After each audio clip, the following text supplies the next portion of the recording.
Meeting ಅನ್ನು ಮಾಡಿದ್ರು ವಾಟಾಳ್ ನಾಗರಾಜ್ ಏನೇ ಹೇಳಿದ್ರು ಅಂತ ಕೇಳೋಣ ಬನ್ನಿ. ಅದರಿಂದ ಇಂಟರ್ನ್ಯಾಷನಲ್ ಸ್ಟೇಡಿಯಂ ಮಾಡಿ ಬಂದಾಡಿ ಅಂತ ಹೇಳಿ ನಮ್ಮ ಹೆಣದ ಮೇಲೆ ನಮ್ಮ ಸಮಾಧಿ ಮೇಲೆ ಇದು ಮಾಡಬಹುದು. ಈ ಮಧ್ಯ ವಿಜಯ್ ಮುಖ್ಯಮಂತ್ರಿಯನ್ನ ಇವರು ಕರೆದಿದ್ದಾರೆ. ಇವರು ಕರಿ ಅಂತ ಹೇಳಿದವರು ಯಾರು? ಒಂದು ಸಾಮಾನ್ಯವಾಗಿ ನಡವಳಿಕೆ ಇರುವುದು, ವಿತರಣಾ ಸಮಿತಿಯಿಂದ ಫೇಲ್ ಆಗಿ ಸುಪ್ರೀಂ ಕೋರ್ಟ್ಗೆ ಮನವಿ ಸಲ್ಲಿಸಿ ಸುಪ್ರೀಂ ಕೋರ್ಟ್ ಈ ಬಗ್ಗೆ ಒಂದು ತೀರ್ಮಾನ ತಗೊಂಡು ನೀವು ಇಬ್ಬರು ಮುಖ್ಯಮಂತ್ರಿಗಳು ಮಾತನಾಡಿ ಹಂಚಿಕೊಳ್ಳೋದಾದ್ರೆ ನಮ್ದೇನು ಬಾಧಕ ಇಲ್ಲ ಅಂತ ಹೇಳಿದ್ರೆ, ಆಗ ಇವರಿಗೆ ಅವರು ಸೂಚನೆ ಕೊಟ್ಟಿದ್ರೆ ತಮಿಳುನಾಡು ಮುಖ್ಯಮಂತ್ರಿ ಕರ್ನಾಟಕ ಮುಖ್ಯಮಂತ್ರಿಗಳಿಗೆ ಸೂಚನೆ ಕೊಟ್ಟಿದ್ರೆ ಇವರು ಸೇರಬೇಕು. ಇಲ್ಲ ಇವರು ಸೇರಕ್ಕೆ ಆಗಲ್ಲ, ಇವರಾಗಿದ್ದವರು ಸೇರಬಾರದು ಅಂತಕ್ಕಂಥ ಮನೋಭಾವನೆ ಇಲ್ಲ.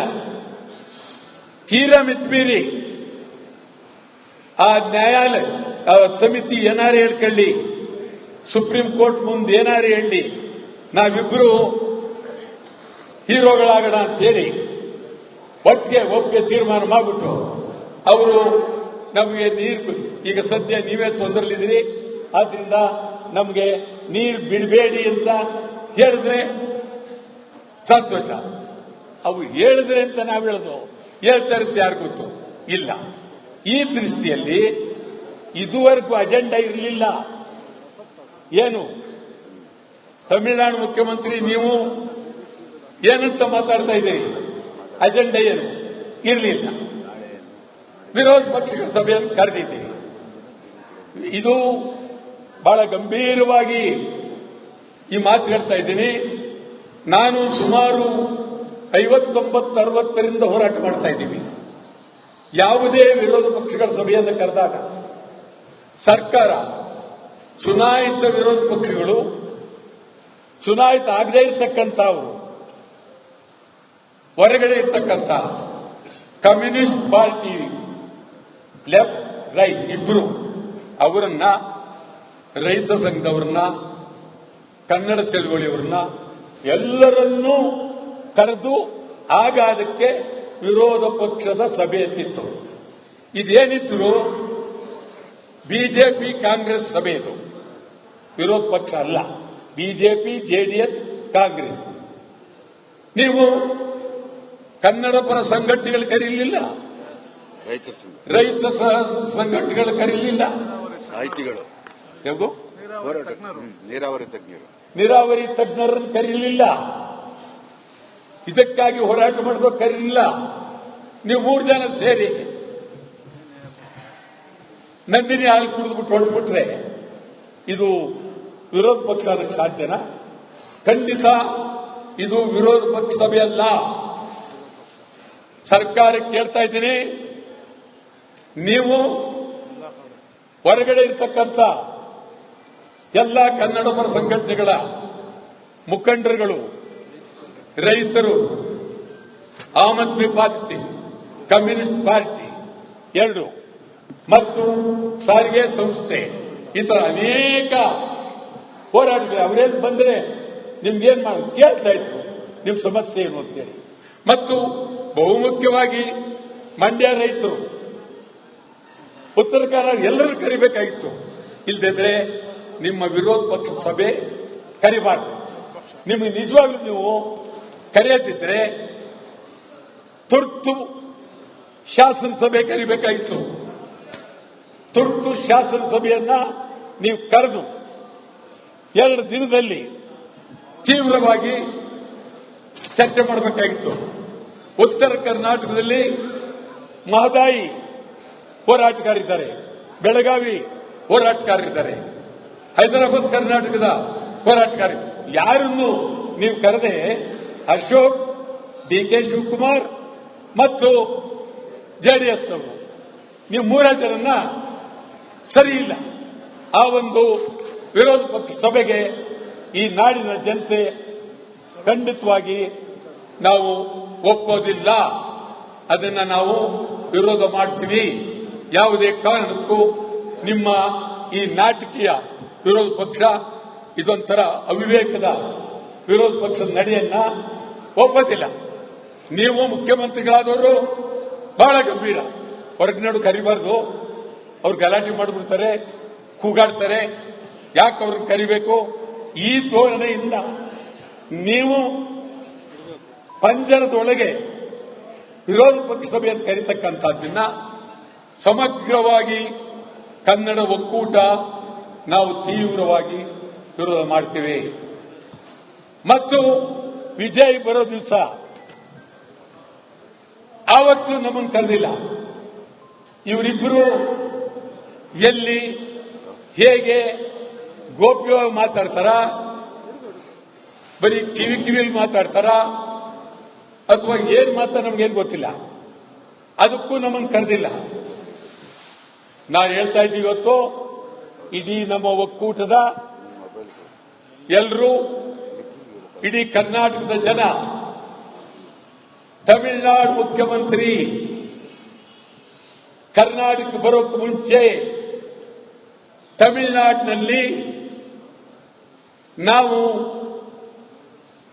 ಸದ್ಯಕ್ಕೆ ಕರ್ನಾಟಕ ರಾಜ್ಯ ಕಣ್ಣೀರಲ್ಲಿದ್ದಾರೆ, ನಾವು ನೀರಿಗಾಗಿ ಒತ್ತಾಯ ಮಾಡೋದಿಲ್ಲ, ಪ್ರೀತಿಯಿಂದ ಈ ಮಾತನ್ನ ಕರ್ನಾಟಕದ ಮುಖ್ಯಮಂತ್ರಿ ಡಿ.ಕೆ. ಶಿವಕುಮಾರ್ಗೆ ಹೇಳ್ಬಿಟ್ಟು ಹೋಗೋದಕ್ಕೆ ನಾನು ವಿಮಾನದಲ್ಲಿ ಬರ್ತೀವಿ ಅಂದ್ರೆ ಪ್ರೀತಿಯಿಂದ ನಾವು ಸ್ವಾಗತಿಸ್ತೀವಿ. ಇಲ್ಲ,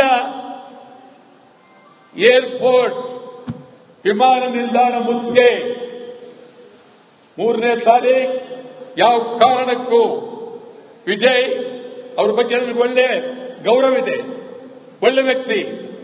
ಆದರೆ ಈ ವಿಚಾರದಲ್ಲಿ ಬರೋದಾದ್ರೆ ನೀರು ಬೇಡ ಅಂತ ಹೇಳಿ ತಮಿಳುನಾಡಿನಲ್ಲಿ ತೀರ್ಮಾನ ಮಾಡಿ ಕರ್ನಾಟಕ ಬರಲಿ, ನಮ್ದೇನೆ ಬೆಂತಿಲ್ಲ. ಏನೂ ಇಲ್ಲದೆ ನಾವಿಲ್ಲಿ ನೋವಿನಲ್ಲಿರುವಾಗ, ಸಮಾಧಿಯ ಮುಂದೆ ಅಳ್ತಾ ಇರುವಾಗ ಏನ್ ಬರೋದು? ನೀವು ಬರಬೇಡಿ. ಬರೋದಾದ್ರೆ ನೀವು ತೀರ್ಮಾನ ಮಾಡಿ ನಮಗೆ ನೀರು, ನೀವು ತೊಂದರೆಲಿದ್ದಿರಲಿ, ನಾವು ನೀರು ಬಿಡೋ ಬೇಕಾಗಿಲ್ಲ, ಮುಂದೆ ನೀವು ಬಿಡೋರಿ.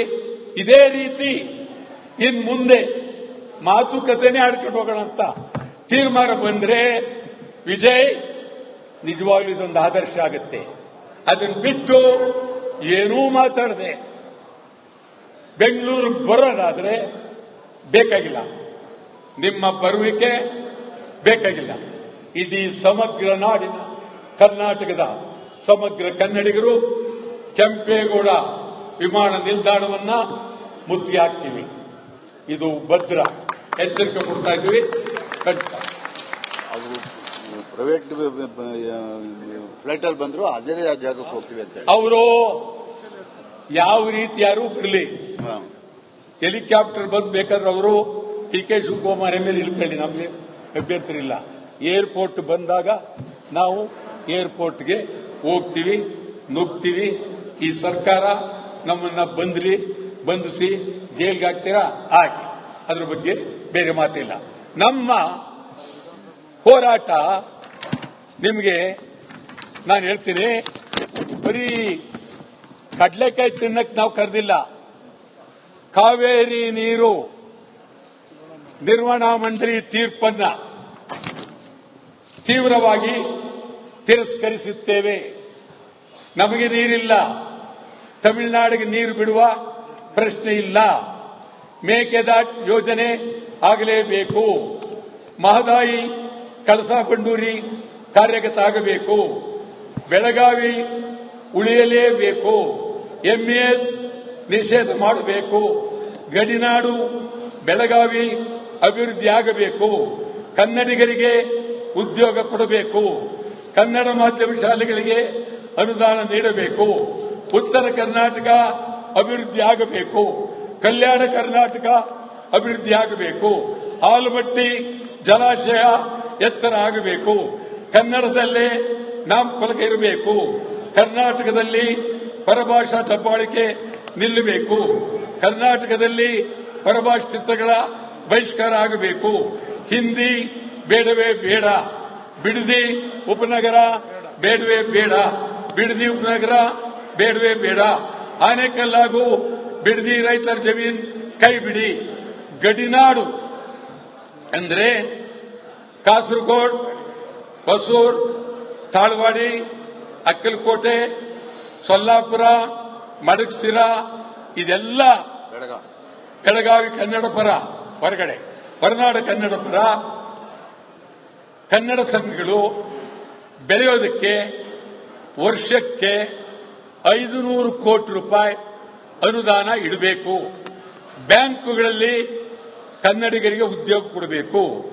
ಯಾವುದೇ ಕಾರಣಕ್ಕೂ ಸರ್ಕಾರಿ ಶಾಲೆಗಳನ್ನು ಖಾಸಗೀಕರಣ ಮಾಡಬಾರದು. ಕನ್ನಡ ಶಾಲೆಗಳಲ್ಲಿ ಖಾಲಿ ಇರುವ ಹುದ್ದೆಗಳನ್ನು ಭರ್ತಿ ಮಾಡಿ. ಪೊಲೀಸರನ್ನು